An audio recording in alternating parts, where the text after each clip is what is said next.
Hi, I'm Philip Hundle. I'm an attorney in Wharton County. My area of practice focuses on condemnation and eminent domain. I spoke earlier about the initial circumstances in which a landowner may be faced with a condemnation proceeding or eminent domain action by a private company.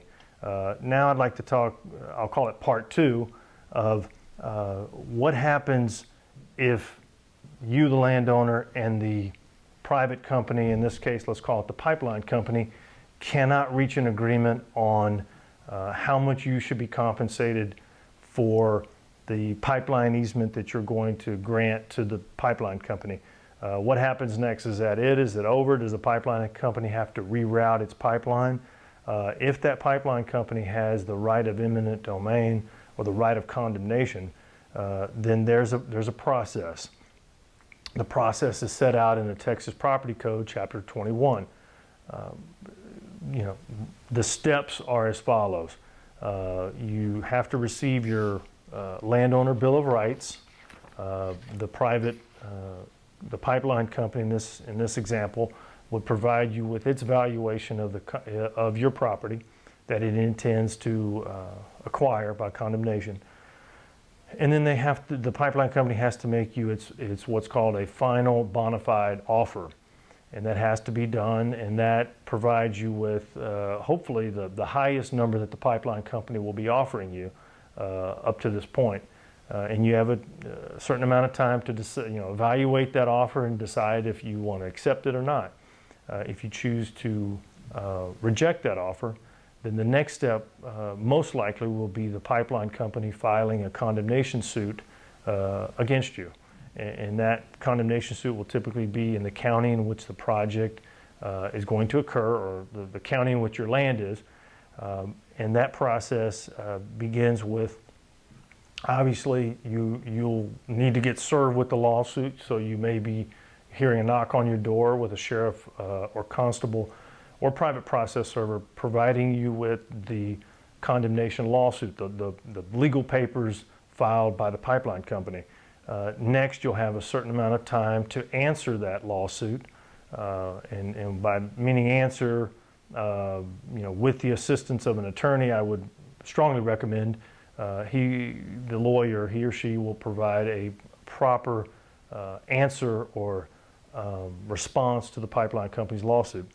The next step, the pipeline company will request the court appoint special commissioners to evaluate the value of the land that's going to be taken by the pipeline company.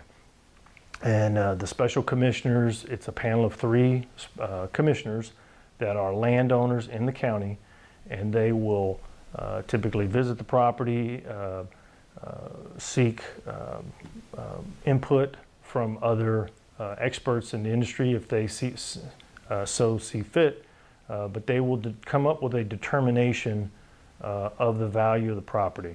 How will they do that? They will do that at a special commissioner's hearing, in which the pipeline company will have the ability to put on testimony or evidence, typically by and through their expert, of what they believe, the pipeline company believes, is the valuation. And then also the landowner will be able to put on his own testimony by and through an expert or evidence of what the valuation of the property is from his perspective. Taking all that in consideration, the special commissioners will be able to formulate an award, it's called an award, of the valuation that they believe the land is worth, or the damages caused by the pipeline company's condemnation action.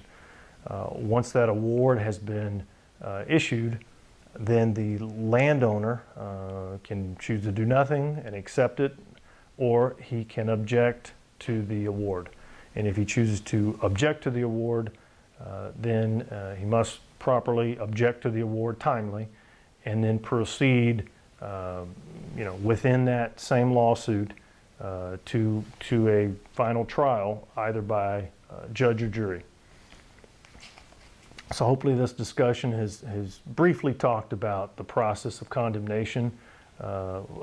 First and foremost, landowners need to know and understand that when they're faced with a condemnation action, or when they're approached by a private company, pipeline company, power line company, or a governmental entity that is seeking to acquire their land, either an easement over their property or actually a fee simple interest in their land, then they have certain rights, and those rights are set out in a landowner bill of rights, Texas property code, and there's a procedure and process that has to be followed, and the landowner needs to make sure that it is followed.